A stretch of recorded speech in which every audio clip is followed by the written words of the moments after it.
didn't even question, didn't even question that his life could be taken without hesitation. Well, 2 days after the deadly shooting at a Safeway grocery store in Bend, we're learning more about the man who sacrificed his life to save others. Welcome to KOIN 6 News at 4. I'm Jenny Hansen. And I'm Dan Tilkin. Don Surratt's split-second thinking stopped a shooter and cost him his life. Law enforcement says the shooter had violent plans beyond what happened at the Bend supermarket. Our Brandon Thompson is standing by with red flags that law enforcement looks for. But first, our Elise Haas kicks off our team coverage live from Bend. Don Surratt was 66 years old, and he was an employee here at this Safeway.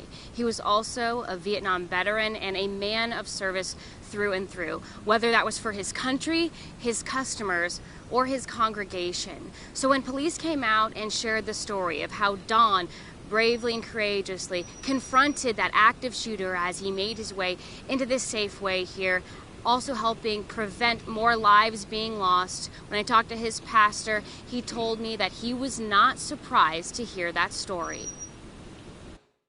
You know, that would be Don. You know, Don is that kind of a guy. He would not just take a shooter walking into his produce section without, confronting him. He certainly is that type of an individual that he wants to see right done. And if something wrong is happening, he feels like it's his responsibility to try to interject positively in some way. His friends are so very proud of him for showing the people of Bend love and hope.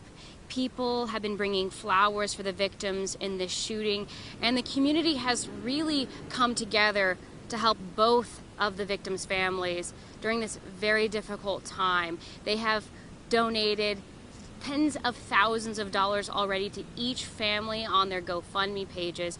Safeway also notified us that they are starting to collect donations for the survivors of the shooting as well. We've included all of that information for you if you would like to give in our article at KOIN.com.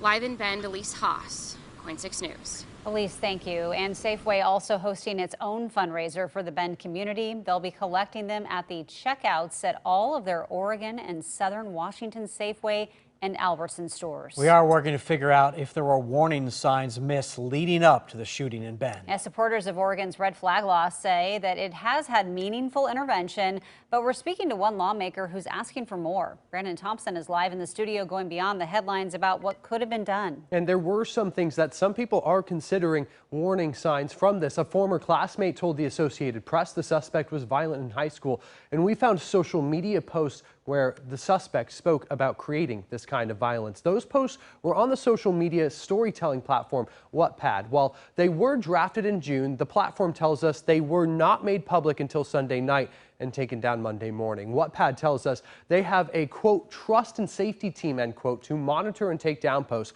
We asked if they monitor drafted posts, and we asked if they give or cooperate with law enforcement when threats are made. Wattpad has not answered those specific questions, but with classmates noting concern, State Senator Janine Solomon says maybe more people should be able to alert law enforcement. She supported the red flag bill in 2017, where law enforcement, family members, and other household members can petition a judge about someone they're concerned over to remove their guns from them. There must be other folks within the lives of these people that could help potentially create that awareness.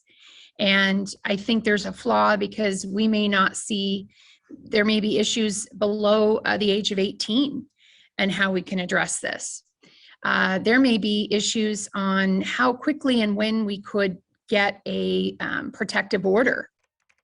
We reached out to the Oregon State Police. They say when it comes to social media posts, they rely on people tipping them off to know that those threats are made online. Senator Solomon thinks age and access to guns has something to do with this as well. The suspect was 20 years old. We speak with her about that at 5, Dan and Jenny.